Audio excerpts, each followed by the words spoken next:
todos, bienvenidas al algoritmo número 135.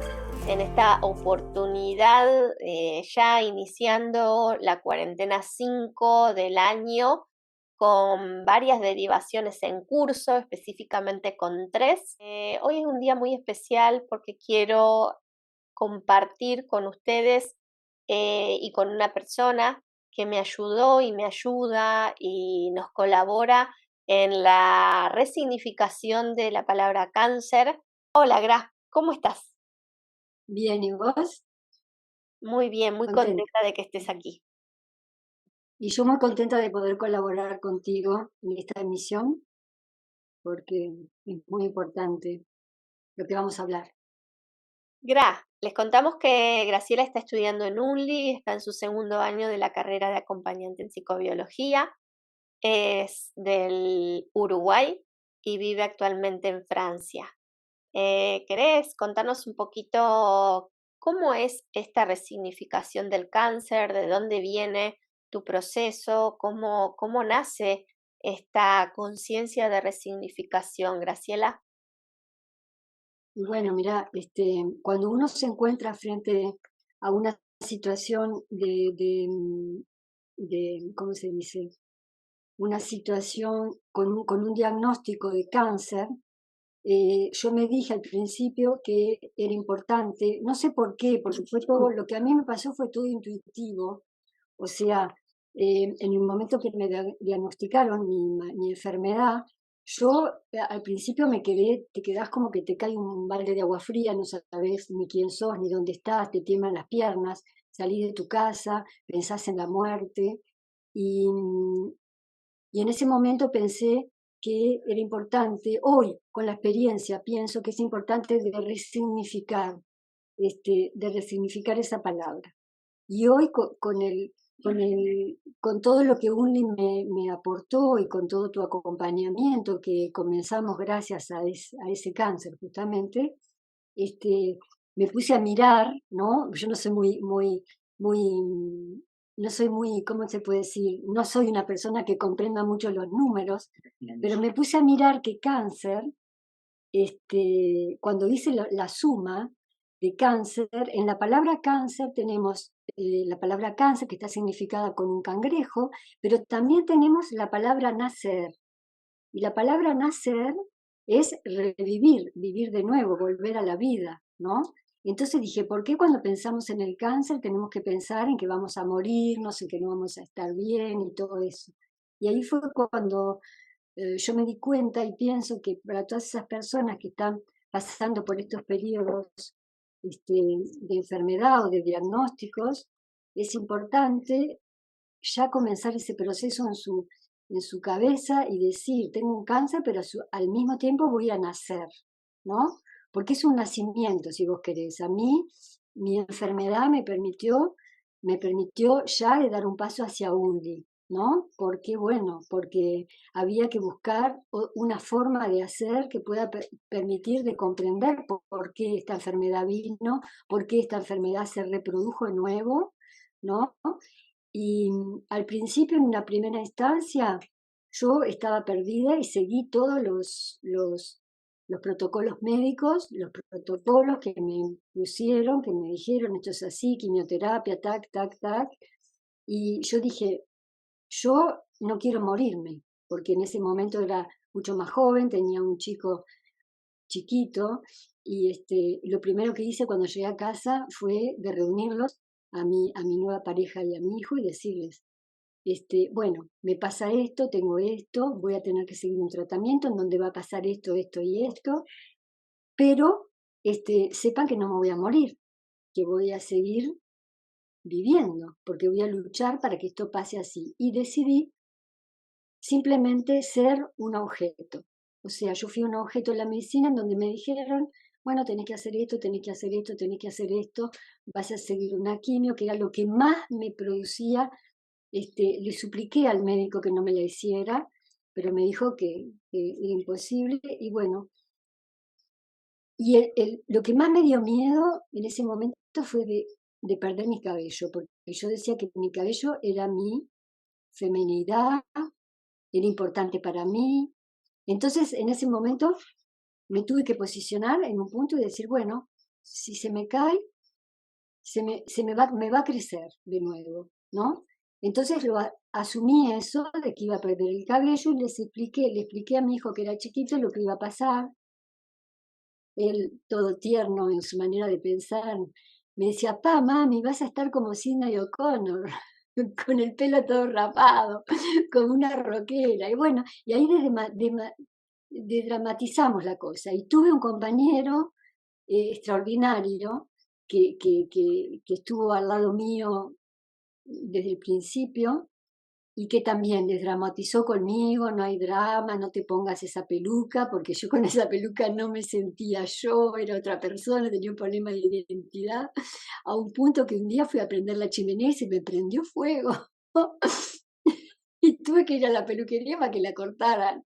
Y al final después la largué y bueno, y andaba en casa como si no O'Connor, sin nada, tranquila, y fue para mí como un renacer de nuevo. Y después, otra cosa importante es el apoyo de tu familia, el apoyo yo tuve a mamá conmigo, ella me acompañó en ese momento que yo la necesité, en ese periodo difícil, y ella me decía, bueno, dale, vamos a la peluquería, te cortamos el pelo, mirá qué bueno, pero yo me voy a hacer lo mismo que vos, porque así no tengo que pensar más en venir a la peluquería, ponerme ruleros, y bueno, y me di cuenta que esa resignificación cambió mucho.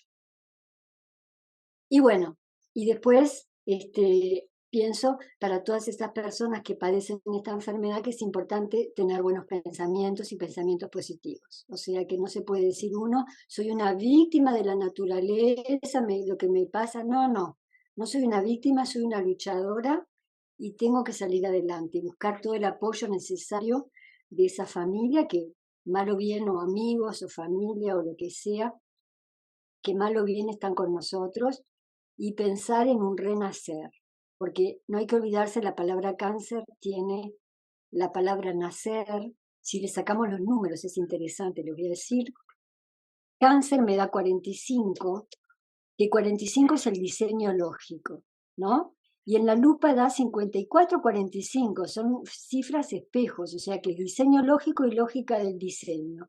Y cuando le saco los números a nacer da 42, o sea que es el diseño de todos los circuitos. O sea, ¿cuántos circuitos vamos a generar si una vez nos pasa, nuestro cuerpo nos habla y nos dice eso, que tenemos un cáncer y por qué y todo? Bueno, yo la verdad que yo aprendí después a hablar a mi cuerpo y a ver un poco por qué pasó, todo un análisis de cosas, ¿no? De hechos, y después no hay ni bien ni mal. O sea, es en función del miedo. Si la persona tiene miedo, y bueno, tiene que hacer lo que para ella sea lo mejor para no tener miedo, porque el miedo no es una buena emoción en este caso, porque uno tiene que tener fuerzas para superar todo. Em, hay diferentes formas, hay diferentes decisiones a tomar, pero la decisión le pertenece solo a la persona. Y todo está bien, no hay mal ni bien, todo está bien, todo está perfecto y todo está acá en la cabeza, en la voluntad que pongamos y en las ganas que pongamos. Y sobre todo cuidar las maneras en que pensamos, porque vos sabes bien que todo lo que pensamos es importante por la ley de ya, por la ley del desdoblamiento de los tiempos, el pensamiento es energía y estamos generando potenciales. O sea, cuando más pensamos, cuando mejor pensamos, mejores potenciales vamos a crear para poder estar bien. Y hay que creer y soltar, porque si eso nos llega por algo. A mí me llegó por algo, yo encontré la persona maravillosa que vos sos para mí, que vos lo sabés. Pudimos trabajar juntas, pudimos ver infinitas cosas y, y pude ver también por qué me pasó, cómo me pasó, todo ese paseo que hicimos en el pasado, presente, futuro, en todos esos espacios que abrimos, que cerramos. ¿Eh?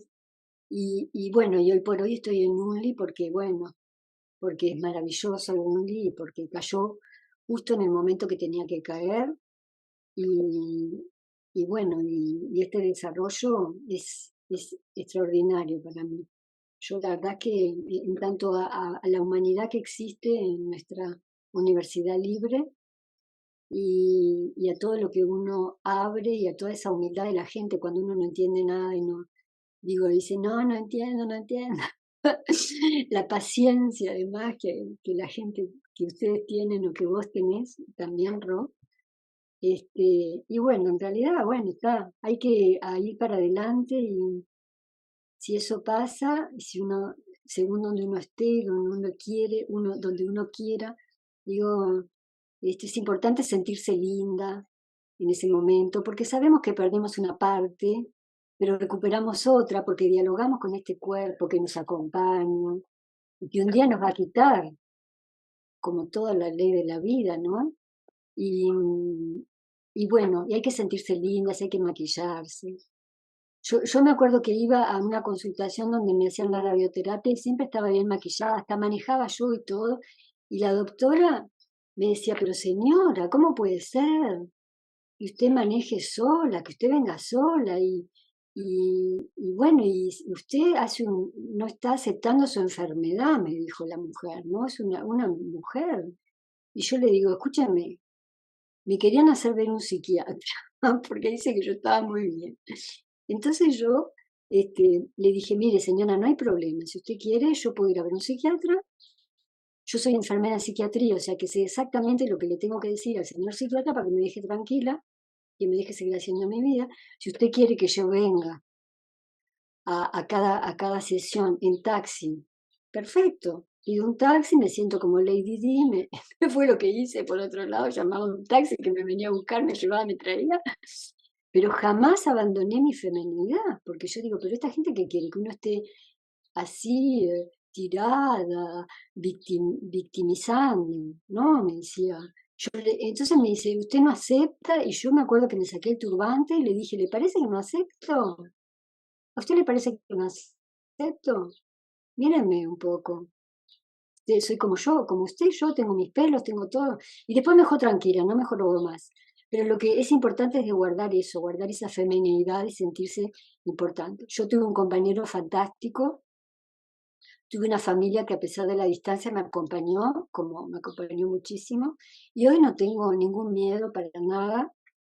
eh, o sea, no tengo miedo porque sé lo que es, entonces por eso digo que es importante para todas esas personas que tienen ese diagnóstico, es importante de pensar en hacer, pensar en todos los circuitos que van a crear con ese nacimiento y pensar todas las cosas, todas las oportunidades que se van a presentar en la vida después de esto, porque esto se va, pasa después, ¿no? Me gustaría esto, que quede plasmado, este pasar que es pasar por algo que simplemente es como por un momento del camino, de un camino sinuoso, más que una vez que uno pasa viéndole el propósito, descubriendo cuál fue el sentido biológico de este síntoma, ya simplemente es transitar la vida desde un nuevo nacimiento. Seguro. Además, la primera vez, yo la verdad es que no tenía idea de lo que me estaba pasando. Simplemente por eso ahí hablé de la ley. Lo único que sentía era la intuición de las cosas que tenía que hacer. Yo sabía en mi interior lo que tenía que hacer. Sabía que con el miedo no iba a poder. Y si me sentía temerosa, nada iba a poder. Entonces, yo por eso seguí para ahí y hice todo lo que me dijeron. Dije, paso de ser un sujeto a ser un objeto. Soy un objeto de este paradigma médico que quiere curarme, porque ellos querían curarme en Ujú. realidad. Fue una buena cosa. Entonces, ¿qué hice? Yo me encerré mucho en la meditación. Ujú. Yo me sentía como, me ponía en esos estados meditativos en donde veía un tubo de luz y veía cuando, por ejemplo, tenía que hacer mi primera quimioterapia, encontré una persona que hacía cuidados energéticos, entonces yo iba a verla y preparábamos a mi cuerpo. O sea, ella le explicaba a mi cuerpo lo que iba a pasar, ¿no? Y, y entonces, como mentalmente a mí eso me hacía bien. Yo no sé, yo creo que las células tienen una memoria y que uno les puede hablar, porque hay muchas cosas en Internet interesantes sobre cómo dialogar con las células, ¿no? Y, y ella le explicaba a mi cuerpo lo que me iban a hacer. Y yo después al principio decía, no, el pelo no se me va a caer, no se me va a caer, va a ser eso a mí, para mí va a ser, no, va a pasar así. Y después cuando me di cuenta que después de la segunda encontraba mechones de pelo en mi almohada, yo dije, esto es perder mi dignidad. ¿Por qué voy a perder mi dignidad? ¿Por qué voy a perder mi dignidad? Si finalmente es nada más que un tratamiento médico. Entonces fui a la peluquería, me acuerdo, me hice los claritos, me quedó precioso, todo. Y después le dije a la peluquera, bueno, ahora cortame todo, sacame, rasurame la cabeza porque tengo un cáncer y me tengo que hacer una radioterapia, una quimioterapia. Ella me dijo, no puedo, es imposible. Fíjate aquí el punto. Me mandó a un lugar en donde me hicieron eso en un garaje, porque la muchacha no quería que las clientas me vieran. Wow. Y fue cuando estaba mamá conmigo que mamá me dijo, bueno, Gra, fíjate, qué bueno, ¿no? Porque fíjate qué bonita esa peluca, me pusieron una peluca que no era ni de mi color. Y yo tenía un problema de identidad, pasaba por un espejo y decía, pero ¿quién es? Parezco Cleopatra, no sé. Ujú. Entonces mamá me decía, qué bueno, no tenés que peinarte más ni ponerte ruleros, es genial. Y entonces yo decía, claro, lo que pasa es que la gente tiene miedo, entonces claro, no quieren que una cancerosa venga acá, me lo hacen en un garage, Ujú. ¿no? Wow, Pero al final impresionante. lo hice yo. Wow. Tomé la decisión yo porque lo iba a perder. Y después digo, meditar, estar en esos estados, y no tuve un solo síntoma, no tuve ni náuseas, ni vómitos, nada, absolutamente nada de eso. O sea, fue completamente, pero siempre manteniendo. Había algo en mi interior que me decía que no tenía que bajar los brazos y que era así, que tenía que aceptarlo. Y bueno, me fui ahí a esas meditaciones, este, meditaciones en donde no somos nada. Además, Ahí está el tema de la identidad, porque si cáncer es 4-5, es decir, que hay claro, un diseño lógico, hay una identidad que está aplicando una lógica en divergencia y que cuando uno justamente medita o se conecta con algo más profundo, también se van desconfigurando esos enlaces que uno tiene con esa identidad que tuvo al nacer, que tuvo claro. al nacer y Ujú, que adquirió de su mamá, de su madre. ujú, ujú. Entonces, me gustaría que, porque también madre da 42, eh, Mirá qué interesante, madre 42, nacer exacto, 42. madre da En la 42. lupa nacer, en la lupa nacer da 50-82. Wow. ¿Viste? Entonces, 50, yo lo pongo. esto de la madre, cómo lo resignificás, Gra? ¿Cómo podemos resignificar también ese nacer, ese vínculo con la madre? ¿Cómo se transita más allá? No contar el resultado, porque el resultado va a ser No, para cada uno no, muy no, diferente según su experiencia, ¿no? Pero claro. cómo podemos ver la importancia que tiene ese vínculo con la madre para esta biologización? Y claro, viste, yo no le quería decir a mi madre. Yo al principio le llamé a Montevideo y le dije a mi hermano, y le digo, no quiero que se lo digas a mamá. Y mi hermano tuvo una respuesta extraordinaria porque él me dijo, mamá tiene su poder de decisión, no está loca, o sea que yo le voy a decir exactamente lo que te está pasando. Creo que esto debe haber sido un jueves. El sábado mi mamá estaba acá y mi mamá estaba conmigo. Y para mí ese vínculo con mi madre fue muy importante, sí. Es Ujú, eso, porque al mismo tiempo yo también era madre, ujú. ¿viste? Y el hecho que ella estuviera acá era como que repetíamos las dos las mismas cosas, porque yo a mi hijo, por ejemplo, no dramaticé nada. Yo le decía todo lo que iba a pasar y él estaba tranquilo, me veía, se reía y estaba tranquilo. Me decía, vamos al concierto, mamita. Pero, viste, hicimos como que la misma cosa, porque yo necesité de ella para que ella viniera. Yo necesitaba a esa madre conmigo en Ujú. ese momento. Necesitabas restaurar algo de ese vínculo. Restaurar, sí, Ujú, claro, necesitaba restaurar algo de ese vínculo porque a lo mejor, analizando profundamente mi niña interior, capaz que había necesitado de esa madre en un momento cuando yo era muy pequeña, ¿no? Y entonces, capaz que esa niña interior desarrolló ciertos programas en donde se sintió abandonada, este, y bueno, y después ese problema de la separación con la madre, con la- con la- con los hijos, se reproduce de nuevo cuando mi padre se muere y ahí se activa de nuevo el programa y después se activa de nuevo cuando hay una separación y ¡paf! Y ahí biologizás. No tenés ninguna otra forma. Pero los vínculos familiares, además vos sabés bien que a nivel transgeneracional las madres transmiten todo. Ujú. Yo pienso que también a nivel inconsciente mi madre, por ejemplo, ella sabía que había algo que me estaba transmitiendo, por eso vino inmediatamente, más allá del amor por un hijo que está en dificultad y que vos tenés que venir a, a mimar, ¿no? Porque esa escena de la peluquería para mí fue genial. Yo decía, pobre mamá, qué tristeza para ella de ver eso y al mismo tiempo tener ese humor para decirme, mirá, no pasa nada, todo está bien. O sea, yo necesitaba eso mismo que al principio me pensaba super Dios y que lo iba a hacer todo sola, pero no, nosotros necesitamos Ujú. a nuestra madre o a nuestros vínculos familiares para poder afrontar esa situación. Pero bueno, una vez que pasa es un tránsito, después se van abriendo cada vez más cosas y después vas comprendiendo por qué.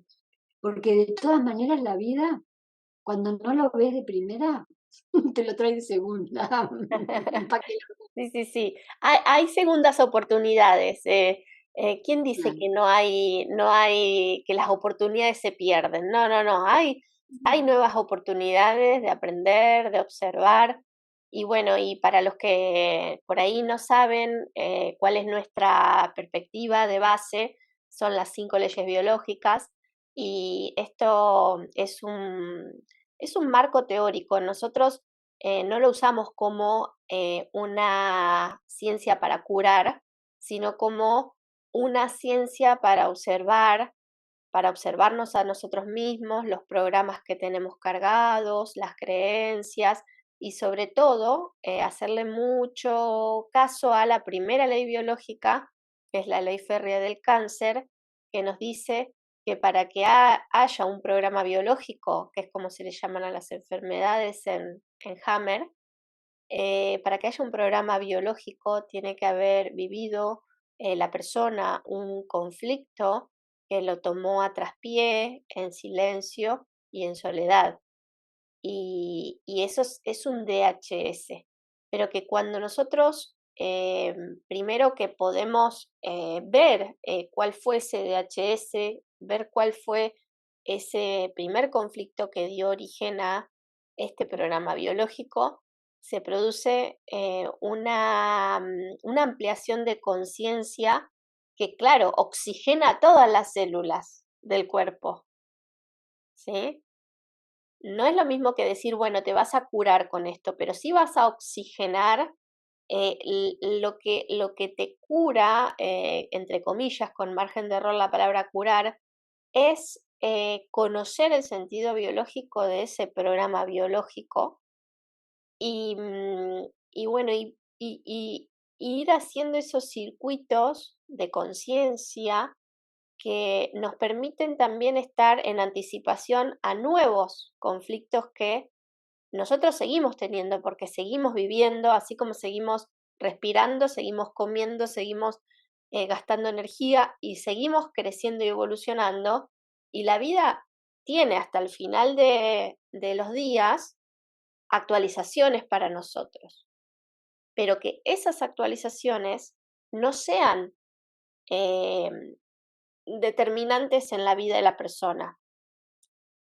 Y eso es lo que hacemos en el desarrollo que hacemos en UNLI, que todos esos conflictos, como les conté en el algoritmo anterior, en donde puede una persona tener un conflicto, una situación inesperada, primero que no se viva en silencio y en soledad, primero que se pueda expresar, Segundo, que tengamos vínculos fuertes, vínculos orgánicos que puedan contenernos sobre todos y nosotros contener cuando la vida nos presenta una actualización. Y tercero, es que cuando nosotros tengamos esa actualización, que es un shock biológico, que eso no necesariamente se transforme en un DHS. ¿Sí? Sí, es importante poder hablarlo y poder verlo. Lo que pasa es que el desarrollo que cuando ves la vida con otra perspectiva después, con menos temor, porque comprendés por qué te pasan las cosas. Al principio no comprendés, entonces estás como en el limbo, decís, pa, me cae esto, ¿qué me pasó? Pero después poquito a poquito lo vas entendiendo, sea por intuición o sea por repetición. Pero es importante saber que en la vida hay soluciones, que no hay solamente que problemas y que esto es un tránsito, transitamos por esto, transitas y no pensás en el resultado, vivís el proceso. Exacto. Yo, Y es la solución en sí misma, muchas veces es la biologización. sí, exactamente, que cuando renaces con esto de cáncer, cuando renaces te sentís mucho mejor y te sentís una mejor persona y te sentís con ganas y que además nadie te va a curar, ni los médicos te curan, todo eso, nosotros nuestro cerebro tiene capacidades de curación extraordinarias y no las conocemos. Todo está preparado en esta medicina tradicional que se tendría que juntar con otro tipo de medicina para que pudiera ser una, para que la persona esté enferma.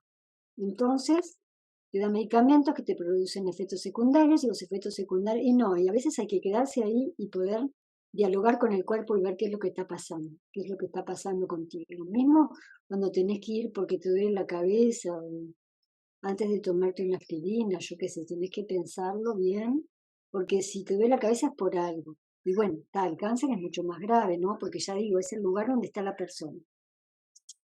Si tienes miedo y te parece que tu médico es de confianza, hay que hacerle confianza al médico y hacer exactamente lo que él te dice, pero con un pensamiento no de víctima, porque nadie es víctima de nadie. Te pasó porque tenés que ver cosas, hay que ver cosas, y a veces las cosas duelen. A todo el mundo le interesa saber por qué pasan las cosas. En ese por qué pasan las cosas, me di cuenta por tener también en mi familia muchas experiencias de este tipo de biologización, mi papá, mi abuela, mis tíos, ha habido un amplio espectro de esta biologización y lo primero que resignifiqué fue ser como poder ser. Y me di Ujú. cuenta que ese patrón que estaba en todos ellos, en todos mis ancestros y en mis familiares que han tenido esta biologización, es que todos tenían este conflicto con poder ser. No podían ser algo. Se les truncó algo que habían deseado, que hubiesen querido.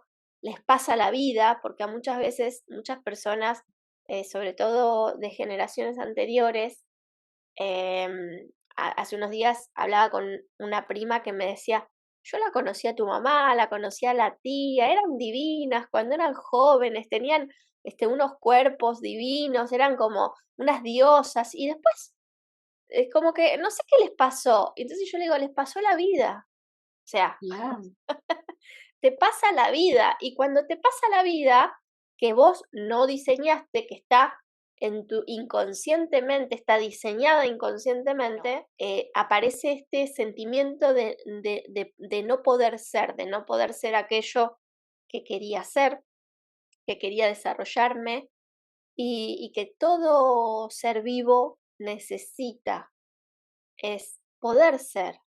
claro, lo que pasa también que en aquellos tiempos era difícil para nuestros padres. Yo fue lo que comprendí, ¿no? Digo, los viejos hacen como pueden, porque después tampoco es un problema de venir y encontrar la pequeña, ¿viste? ¿Por qué me pasó? Eso es culpar y que me siento. No, porque después decís, pobre, los viejos hacen como pueden ellos, con lo que tenían en el momento, en la época, y bueno, y ellos dan lo mejor que tienen para sus hijos. Y nadie hace nada pensando voy a molestar a mi hijo, le voy a crear un cáncer. No, eso es todo, viene después todo de manera, nadie te crea nada en realidad. Son tus programas biológicos que vos solita que te los creas y que Ujú. se, o sea, en un momento dado, ¡paf!, se ponen en marcha y ahí, bueno, no lo vistes y bueno, ahora lo vas a ver, ¿no? Ujú. Es muy importante sacar este tema de la culpa, ir despejando la X, como le llamo yo en el consultorio, despejar la X de los sentimientos de culpa, de las distorsiones también que tenemos a veces cargadas por la misma cultura, una cultura de bien y mal, de polaridad, de que algo habré hecho para merecer esto. Y bueno, y como les contaba en el algoritmo anterior, el sentimiento de culpa es simplemente una señal de que por algo yo configuré esto. Es decir, lo mismo que dice la quinta ley biológica. Tiene un sentido biológico que nosotros configuramos inconscientemente. Ujú. Eso pasa también sin querer cuando uno sufre de esa enfermedad. Llega un momento que uno es un poco el centro en la casa. Entonces, porque todas las personas que viven contigo están pendientes de cómo estás, de cómo te sentís. Entonces vos te sentís como que yo en un momento me acuerdo haber dicho, lamento tanto porque hay momentos de bajón, ¿no? No es todo lindo y que uno se va a reír todo el tiempo. Yo digo, lamento tanto haberles traído esto a mi casa, haber traído esta enfermedad a mi casa. ¡Wow! Y me dijeron, pero no, ¿por qué? Digo, por eso es importante, porque uno siente ese sentimiento de culpa. Y no, no es culpa. Pasa porque tenemos que verlo después para estar mejor, ¿no? A mí mis amigas, porque yo no quería salir a veces, me daba como medio vergüenza de ir con un turbante, a hacer las cosas. Y yo tenía una amiga que había, que había ido a Dubái, porque la hija trabajaba, el marido trabajaba en un banco, y ella fue, y me acuerdo cuando se enteró la pobre, era una argentina, mi amiga, y estaba desesperada, y vino con una valija llena de pañuelos divinos, de todos colores, con cosas. Y entonces me decía, pero Gra, a mí me importa un huevo que no tengas pelo. Sí, a mí me gusta como vos te movés, como vos sos, me gusta cuando vamos, cuando salimos, cuando hablamos, cuando nos divertimos. Lo otro yo no lo veo, mira, tomá, acá tenés, y bueno, y eso son cosas que después te llenan el corazón, ¿viste? Porque vos no querés culpabilizar al otro, no querés ponerte en víctima, ¿No? pero a veces sale solo el hecho de ponerte en víctima, sin querer. Gra, contanos qué tiene que ver también este patrón que aparece muchas veces en el programa biológico de las mamas, que es el de maternar excesivamente a Claro, las claro. relaciones. Y bueno, yo te cuento que yo soy una reparadora. Yo empecé mi vida, empecé estudiando oceanografía biológica en la Facultad de Humanidades y Ciencias del Uruguay. Y cuando casi estaba terminando mi carrera, que me faltaba presentar una tesis, soñaba con Cousteau, me encantaba el mar y toda la biología marina, y se me muere papá, ¿no? Y ahí yo tomé todo el rol, ese rol de mi padre, y bueno, lo más fácil era trabajar, hacer una cosa cortita para ayudar un poco a los enfermos, ¿no? Empecé a ser enfermera auxiliar. Después me di cuenta que teniendo un tenía que hacer algo más, o sea que hice una licenciatura en enfermería, o sea que yo siempre reparé. Yo reparé a todo el mundo, reparé a mis pacientes, reparé a todo, siempre me ocupé de todo, me ocupé de mi familia un poco, que todo se pasara bien, que mamá estuviera bien, que no le faltara nada, y bueno. y ayudando un poco a nivel económico también un poco los gastos de la casa en ese momento, ¿no? Y sí mismo si no era mucho. Y entonces, bueno, reparamos, pero ya después fue difícil, porque fue difícil cuando yo dejé de trabajar, que hace 2 años que dejé de trabajar, fue difícil el hecho de no reparar más, porque como lo vi, no pude reparar más. Reparaba a mis pacientes, todos mis pacientes lo reparaban. Yo venían todos a mí, les hacía esto, les hacía relajaciones, meditaciones, esto, lo otro, rey. Todos querían venir conmigo. Y llegó un momento que ya dije, no, no, no, ya está, ya reparé bastante.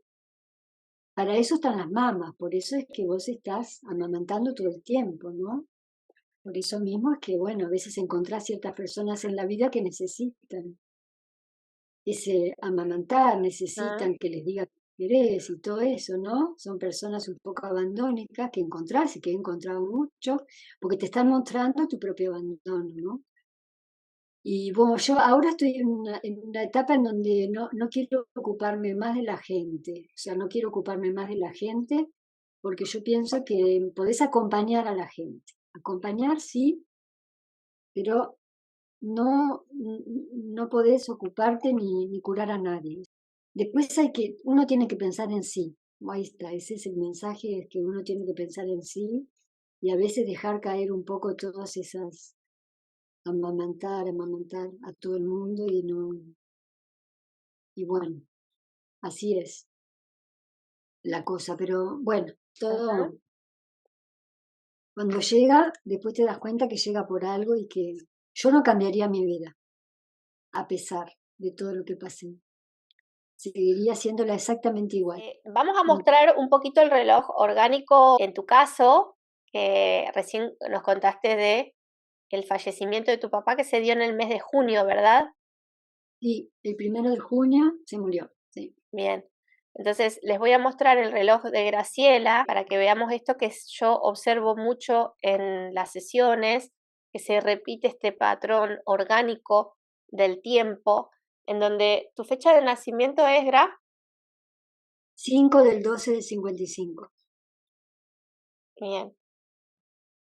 5/12 y acá tenemos diciembre, acá tenemos enero, acá tenemos febrero, acá tenemos marzo, sería su fecha de concepción, 5 de marzo, ¿sí? Y después tenemos 4, 5 y tenemos acá el 5 de junio. O sea que el fallecimiento de su papá estaría en el futuro, 7, 8 y 9. Y acá sería el 5 de septiembre. ¿Sí? Ahí cierra Entonces, nosotros vemos que tenemos generalmente una pregunta al nacer, y esa Claro, me pregunta, siento ¿eh? al nacer, lo Al mismo que estaba nacer, wow. justamente. Y esa pregunta se conecta con una respuesta aquí, ¿sí?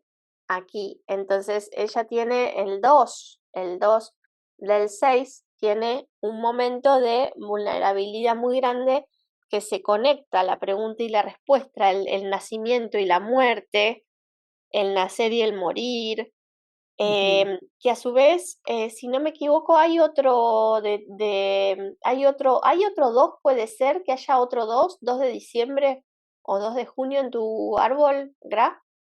Sí, el 2, no, papá se murió el 1 de junio y Sí, el 2 de diciembre nació. nació el 2 de diciembre. El 2 de diciembre, Wow, sí. ahí está, ese 2 me faltaba. Nació el 2, o sea que él se muere en su futuro. Nace el 2 de diciembre, es doble de ella, es doble de Gra, y muere el 1, dijimos acá. El 1, sí. Él muere acá, en el 01 de junio. Entonces, ahí es cuando nos damos cuenta de cómo ese ancestro, o en este caso el padre, de Gra, dejó como una antorcha que se la pasó a Gra para que ella pueda colocar la respuesta y volver a hacer todo el proceso hasta acá, ¿no? Que sería hasta el punto de encaje de los dos, Sí, ¿sí? sí, sí, exacto. O sea, que acá cuando Graciela baja hasta septiembre cada año, es una comanda que tiene por ser miembro de ese grupo familiar de cerrar el tiempo acá en septiembre, cerrar esa pregunta y esa respuesta, procesarla durante 3 meses y poder resignificar. Y fíjense cómo ella lo resignifica al cáncer. Al cáncer lo resignifica en nacer, ¿sí? Porque pudo llegar a conectar la pregunta y las respuestas. El papá no llegó por un día.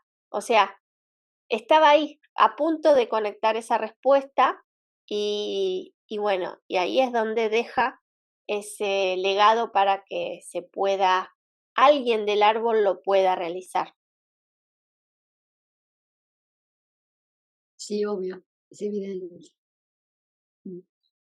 Así que bueno, bueno, Bueno, gracias por este gran aporte. no, en realidad lo que quiero hacer pasar como mensaje es que este diagnóstico, si vos querés, no es una enfermedad, es un desequilibrio. Porque en el cuerpo estamos en equilibrio o en desequilibrio. Y esto es un desequilibrio que nos llega para que podamos ver otra manera, para que podamos ir más a nuestro fondo y podamos observar verdaderamente por qué pasó, cuál es el programa que tenemos, qué pasó, cómo se organizó y que lo traigamos consciente. Lo que no quiere decir que vamos a sufrir menos ni nada, no. Pero una vez que lo vemos, después es mucho mejor. Tenemos mucho más suplez, ¿cómo se dice? Mucho más elástico. Aprendemos, incrementamos mucho más. Yo cada vez que hacía fecha de la muerte de mi padre, siempre me pasaban cosas relacionadas con el padre. El año pasado me caí de una escalera y me rompí un puño, justo en esta fecha. Hoy por hoy dije, bueno, hace fecha de la muerte de papá, ¿cómo lo voy a honorar? Dije yo. Ujú, El ujú, primero, le dije, ¿cómo lo voy a honorar? Porque no quiero que sea triste, porque hoy tengo un conocimiento, sé que es una antena biológica no viva, sé que yo hice un observatorio para él, para dejarlo libre, ¿no? Entonces dije, ¿cómo lo voy a honorar? Y bueno, como mi papá era un señor que le gustaba mucho plantar, era un hombre de campo, y me puse todos mis tomates, mis berenjenas, mis todos, y me compré un jazmín, que era una planta que a él le gustaba, y la puse en mi patio. Y dije, bueno, le dije, en esto honoro a mi padre. Y hoy, que yo quería que era el 2 el día de su muerte, pero no, mi hermano hoy me dijo que era el 1. O sea que el 2 pasé el día, bueno, no importa, porque lo que importa es la intención, pasé el día trabajando en el jardín plantando para él. Porque wow. dije, donde esté, o sea, a ver, eso se ve porque, bueno, eso después que ves este desarrollo, tenés más elástico para ver las cosas de otra manera. Sin sacarte de la tristeza de la pérdida, ¿no? Pero bueno, no somos inteligencia artificial, somos seres humanos. Ujú. Es Totalmente, normal wow, tener qué sentimientos. lindo, qué lindo. Así que bueno, yo las abrazo a todas esas personas, les doy mucho coraje y les digo que bueno, que no es el fin de la vida, que es el comienzo del nacimiento. Ahí Bueno, está. buenísimo, genial. Bueno, cuando conecto la pregunta y la respuesta, ahí entiendo el porqué y después de entender el porqué, llega el propósito y con eso un mejor futuro para todos y todas. Para Así todos. que gracias, las acompañamos, los acompañamos y sabemos que es un camino que tiene su desafío, más que continúa y continúa desde otro lugar, como dice Gra. Un abrazo grande para todos y todas. Un abrazo fuerte.